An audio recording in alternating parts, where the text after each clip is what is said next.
All on the bus and spending the rest of the day with our youngest one who's a year old. So I promised him that I still wanted to come, so I'm here, but I'm probably going to have to go scoot out and give him just a little bit of relief.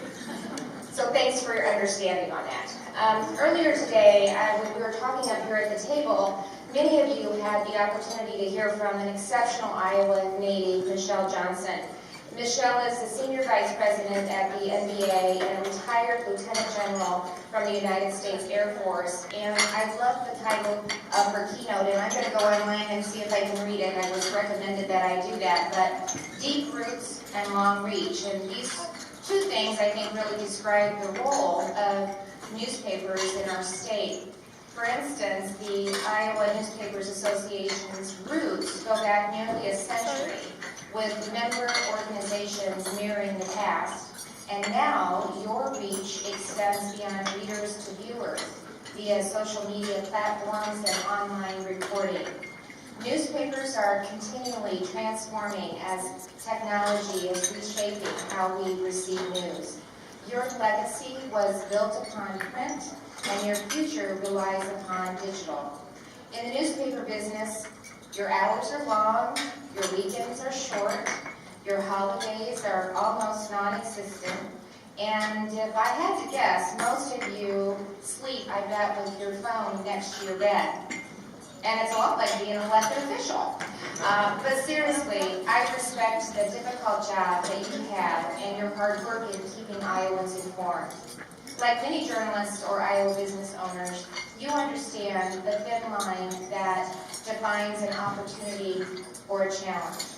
You see that thin line in the shifting loyalties of customers and the fluctuations in advertising. You see that thin line when it comes to attracting and retaining young people to your industry. And it's not just about hiring journalists to be part of your team.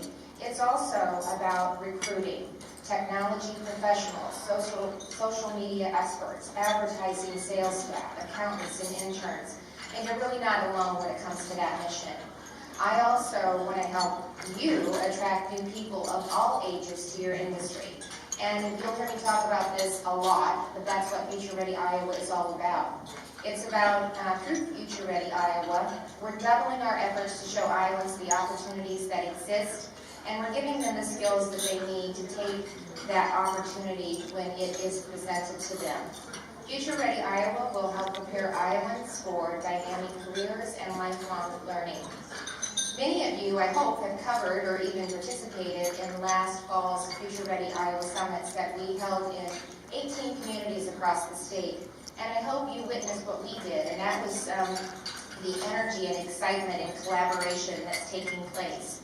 It is going to be hopefully a game changer as we work through Future Ready Iowa to grow family incomes, to meet employer needs in communities all across the state, and hopefully that will go a long way in strengthening our communities as well.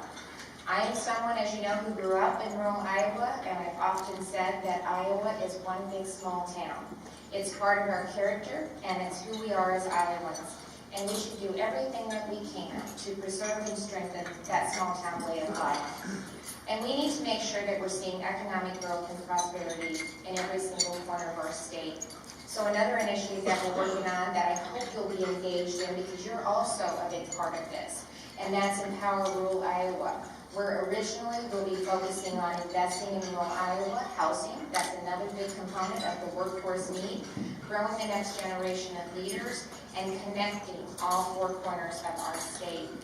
Broadband access is extremely important in today's economy. It's crucial for keeping our young people here and attracting others to Iowa, especially since we know that life on the coast is becoming more and more expensive. Not only do we have a great quality of life, but we are one good deal, and our people are exceptional. So additionally, we understand that connectivity has also become essential for newspapers like yours. You're trying to grow web traffic, digital subscriptions, and online advertising.